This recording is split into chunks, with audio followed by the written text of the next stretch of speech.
Hello friends, welcome you all. आज मैं आपके लिए जो वीडियो लेकर आ रहा हूं, देखिए बात करने वाले हैं ड्रोन किलर स्टॉक्स की, जो कि काफी डिमांड में है।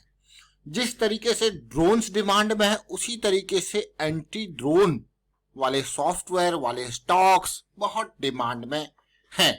अब आपके मन में क्वेश्चन होगा, इंडिया के अंदर ऐसा क्या हो रहा है, ऐसे कौन से स्टॉक्स पे फोकस किया जाए।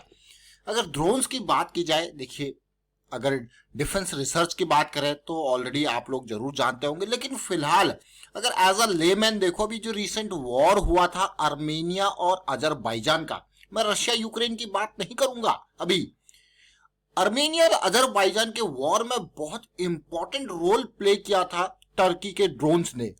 तब से यहाँ पे बिल्कुल बहुत इंपॉर्टेंट एंटी ड्रोन के ऊपर बहुत जबरदस्त तरीके से यहाँ पे इन्वेस्टमेंट, और हमने उस टाइम पे जो एक स्टॉक पकड़ा था जेन टेक्नोलॉजीज, जो कि 90-100 रुपए पे ट्रेड कर रहा था, और कहां वो गया, अमेजिंग। आपने देखा होगा वो वीडियो, अगर नहीं देखा तो डिस्क्रिप्शन में लिंक दे देंगे, उसको जरूर देखें।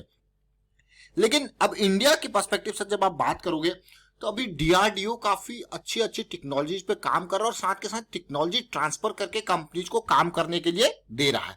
तो एक ऐसे स्टॉक को यहाँ पे देखेंगे, हिडन स्टॉक है, कोई अभी बिल्कुल लाइमलाइट में आता हुआ स्टॉक नहीं है। बिल्कुल तसल्ली से देखना और समझने की कोशिश करना। इन्वेस्टमेंट की तो बात की बात है, लेकिन जरा समझिए कि क्यों इसका विजन है, क्यों इसका फ्यूचर है। ये छोटे छोटे ड्रोन्स आप देख रहे होंगे, ये इनको मैं कहूंगा ओवरऑल जो कॉस्टिंग है वो बहुत कम है। और आज की डेट में अगर आप देखो, रशिया के कितने टैंक्स तबाह हो रहे हैं, जो खबर निकल के आ रही है। ऑल्दो ये प्रोपोगेंडा भी हो सकता है, बट चलिए, रशिया और यूक्रेन का वॉर तो एक बड़े लार्ज स्केल का वॉर है, जिसमें खबरें इधर उधर इंफॉर्मेशन वॉरफेयर भी होता है, तो उसके तहत आती है। लेकिन आर्मेनिया और अजरबैजान के वॉर को अगर आप देखो, वो छोटी कंट्रीज हैं। वहां पे जो इंफॉर्मेशन थी वो क्लियरली कुछ रशिया की तरफ से, कुछ वेस्ट की तरफ से, वेस्ट यानी कि यूरोप और साथ के साथ अमेरिका की तरफ से क्लियरली आपके सामने निकल के आ रही थी। तो वहां पे आपने देखा कि टर्की के ड्रोन्स ने किस तरीके से तबाही मचा रखी थी, और आर्मेनिया को हार नहीं पड़ा जंग में। तो ये देखिए, आज समझेंगे इसको डिटेल में। और सबसे पहले मैं आपको लेके चलूंगा इस मैप की तरफ। आर्मेनिया अजरबैजान सबसे पहले किसी कंट्री का सबसे, मैं कहूंगा, लैंड लॉक्ड कंट्री होना, यानी कि कोई समुद्री सीमा नहीं होना, अपने आप में बहुत बड़ा नुकसान होता है।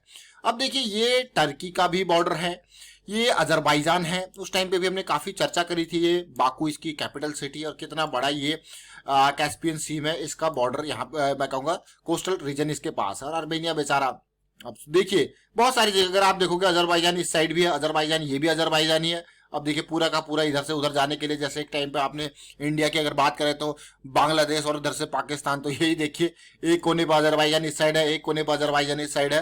देखिए, तो ये तबाही यहाँ से ये ड्रोन्स की बात और एंटी ड्रोन्स की बात बहुत लाइमलाइट में आई। हर कंट्री इसको, क्योंकि बहुत ही किफायती तरीके से दूसरे की आर्मी को तबाह कर देना। और किफायती तरीका मैं क्यों कह रहा हूं, क्योंकि इनकी जो कॉस्टिंग है वो इन कंपैरिजन टू, जो अगर आप देखोगे फाइटर एयरक्राफ्ट की बात करोगे एंड ऑल, उसके कंपैरिजन में बिल्कुल बहुत ही कम पड़ जाती है। और अगर ये खत्म भी हो जाए ड्रोन्स, तो भी मतलब डिस्ट्रॉय भी हो जाए वहां पे, या फिर पूरा, आजकल तो बिल्कुल ऐसे है कि भाई वन टाइम अटैक करके डिस्ट्रॉय करने वाली बात, वैसे ड्रोन्स भी चल रहे हैं। तो ये बहुत ही इकोनॉमिकली भी अच्छे, और साथ के साथ दुश्मन पे यहाँ पे तबाही मचाने वाले ये ड्रोन्स हैं। तो इसीलिए यहाँ पे अब जो आगे इन्वेस्टमेंट है, इनको कैसे रोका जाए, तो कैसे रोका जाए की बात करें तो यहाँ पे अब जरा तसल्ली से देखिए, ये डीआरडीओ ने काउंटर ड्रोन सिस्टम के जो डॉक्यूमेंट्स हैं, जो भी इनकी रिसर्च थी, जो टेक्नोलॉजी ट्रांसफर की, वो देखिए अदानी डिफेंस, एलएनटी और साथ के साथ एक और कंपनी को दिया है, जिसका नाम अभी आपको दिखाएंगे डिटेल में। अब आप कहोगे यार ये कंपनी कौन सी है दूसरी जिसको ये काम दिया गया है। ये काम कोई और नहीं बल्कि एस्ट्रा माइक्रोवेव की हम यहाँ पे बात करने वाले हैं। देखिए, एलएनटी और अदानी डिफेंस सिस्टम ये तो बड़ी कंपनीज होगी, लेकिन ये एस्ट्रा माइक्रोवेव, अब आप कहोगे ये कौन सा, ये कुछ टाइम पहले ये स्टॉक हमारी रडार में आया था, लेकिन अब फिर से देखिए, जब से आर्मेनिया और अजरबैजान का वॉर हुआ है, तब से डिफेंस, देखिए रशिया यूक्रेन तो अब हो रहा है, लेकिन डिफेंस का उस सेगमेंट में ड्रोन्स का जो यूज था, मैं फिर से रिपीट करूंगा इस बात को, बार बार आपको कह रहा हूं क्यों। अब आपको कह रहे एक्स्ट्रा माइक्रोवेव का क्या काम है। देखिए, ₹244 पे मात्र ट्रेड कर रहा है। एस्ट्रा माइक्रोवेव 2000 करोड़ का मार्केट कैपिटलाइजेशन, बहुत जबरदस्त ऑर्डर बुक अगर आप देखोगे तो उन 1694 करोड़ की ऑर्डर बुक है। आपको यार इतनी बहुत जबरदस्त ऑर्डर बुक, उसमें एक्सपोर्ट ऑर्डर भी है। अब एस्ट्रा माइक्रोवेव, अब जरा सोचिए एस्ट्रा माइक्रोवेव करता क्या है, क्या कंपनी करती है, ये आपके मन में क्वेश्चन जरूर होगा, लेकिन तसल्ली से ध्यान से देखिए। जब भी माइक्रोवेव की बात आती है तो माइक्रोवेव, अगर आपने मैं कहूँगा इलेक्ट्रॉनिक्स पढ़ी है, डिजिटल इलेक्ट्रॉनिक्स पढ़ी है या फिर माइक्रोवेव्स के बारे में पढ़ा है आपने, जब भी माइक्रोवेव का नाम सुनते होंगे तो क्या नाम आता होगा? जो किचन में जो ओवन रखा होता है वो याद आता होगा आपको।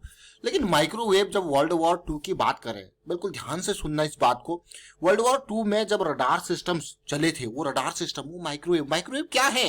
एक हाई फ्रीक्वेंसी वेव्स है, हाई फ्रीक्वेंसी वेव्स है जो डिटेक्ट करती है कि कोई प्लेन आपकी सीमा में घुस रहा है, एयर स्पेस में घुस रहा है, तो उसको डिटेक्ट करते हैं। और यही नहीं, आज की डेट में ये high frequency high energy beams जो है, अभी कुछ टाइम पहले हमने काली वेपन की बात करी थी, काली वेपन की बात करी थी, जो ये मैं कहूंगा डायरेक्टेड एनर्जी वेपन्स की बात करी थी, वो सीधे सीधे ये ड्रोन्स को डिस्ट्रॉय करने के लिए। तो ये सारे ये काउंटर मेजर वाले जो अभी ये डीआरडीओ की रिसर्च इनको सौंपी गई है, तो ये आगे इसके ऊपर काम करेंगे।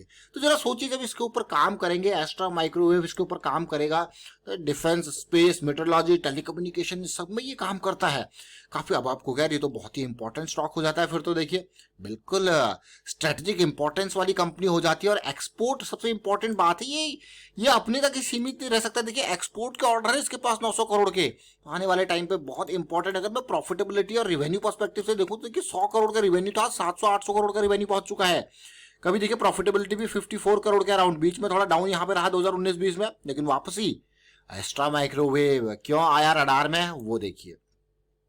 देखिए सबसे पहले अगर मैं मंथली चार्ट आपको इसको दिखाऊं तो आप फर्स्ट लेवल ऑफ बाई बताइए कहां पे आप सोचोगे कि इसका रहेगा। बहुत इंपॉर्टेंट पॉइंट, जरा देखिए अब आप इस चार्ट को। आप क्या, हर कोई अगर वाइकॉफ की एकोमुलेशन पार्ट को फॉलो करता है, वाइकॉफ की स्ट्रेटजी को फॉलो करता है, तो डेफिनेटली ये साइन ऑफ स्ट्रेंथ वाला पार्ट वो कहेगा हाँ भाई खरीदने लग जाओ। और इस लेवल, ये लेवल बहुत इंपॉर्टेंट है एस्ट्रा माइक्रोवेव के लिए, था मैं कहूंगा बाइंग के लिए 130-120 की रेंज, और वहां से सीधे 290 तक का सफर, मतलब कितनी बढ़िया रैली। अब फिर से ये करेक्शन 20 EMA तक, इस करेक्शन को देखिए 20 EMA तक, और वो भी लो वॉल्यूम का करेक्शन। तो ये रैली, यही नहीं अभी बड़ी रैली मुझे लगता है पेंडिंग है। जो बड़ी रैली पेंडिंग है तो उसको समझेंगे, लेकिन ये पार्ट आप देख लीजिए, कभी भी हो जो पहला मूव आपका स्टार्ट होता है बड़े टाइम फ्रेम के हिसाब से, जब आप बात करते हो, पहला मूव ये नहीं, जो इंपॉर्टेंट मूव वो इसको समझें, इसको समझें। MACD देखिए, कभी भी कोई स्टॉक, ये तो आपका ये मान के चलिए वाइकॉफ एक्यूमुलेशन में जो स्प्रिंग का फॉर्मेशन होता है ना, वो वाला ये फॉर्मेशन है। लेकिन उसके बाद जो ये साइन ऑफ स्ट्रेंथ का फॉर्मेशन, अगर आप देखो, अगर आप पिछले 2 साल में जो भी स्टॉक भागे हैं, मैं आपको यही कहूंगा उन स्टॉक्स को जरा समझने की कोशिश कीजिए। अगर उनमें बड़ी रैली आई है और इस तरीके के कंसोलिडेशन फेज से वो गुजर के गए हैं, तो ये पार्ट उनके लिए कितना इंपॉर्टेंट था। तो ये पार्ट आपके लिए आधी से ज्यादा प्रॉब्लम्स आपके रिजॉल्व कर देता है। इसको हम क्या कहते हैं? Sign of strength in terms of Wyckoff methodology. देखिए, हम जो भी कॉन्सेप्ट्स आपके सामने लेके आते हैं, वाइकॉफ की बात करें, मार्केट मेकर्स की बात करें, यानी कि स्मार्ट मनी के कॉन्सेप्ट्स, उसमें अगर देखें वाइकॉफ का बहुत बड़ा रोल यहाँ पे होता है।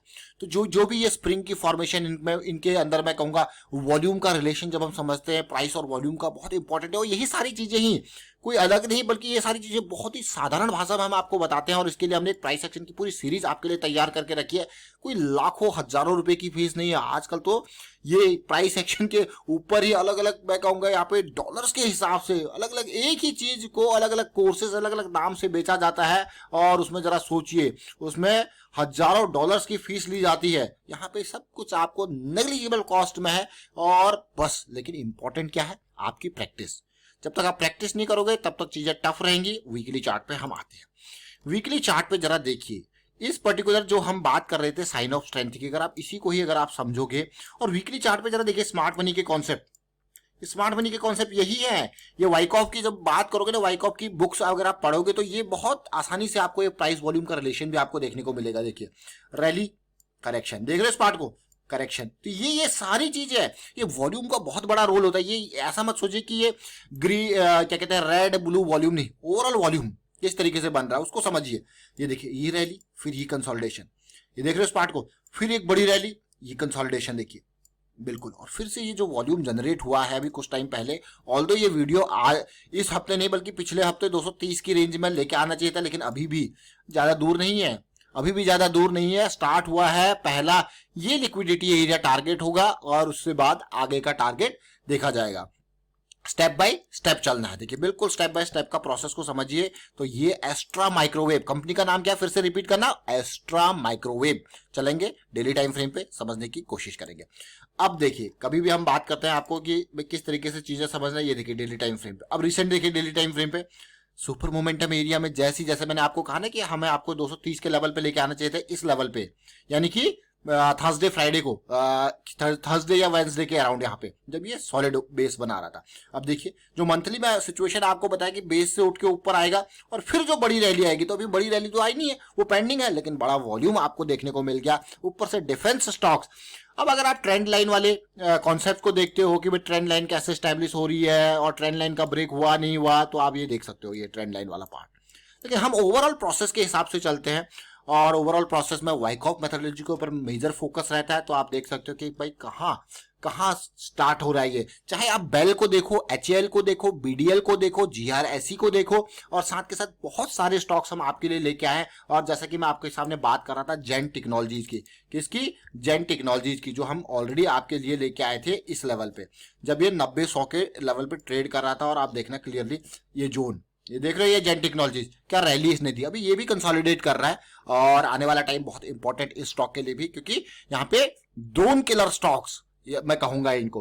वाइंड अप करता हूँ, वीडियो को शेयर कीजिए, आप लाइक कीजिए, प्राइस एक्शन सीखते रहिए, प्रैक्टिस करते रहिए, और इस अंडररेटेड चैनल को मैं कहूंगा आपके सपोर्ट से बिल्कुल व्यू पॉइंट में लेके आना है और साथ के साथ प्रैक्टिस जरूर करनी है, रिस्क को मैनेज करना है। Thank you for watching the video.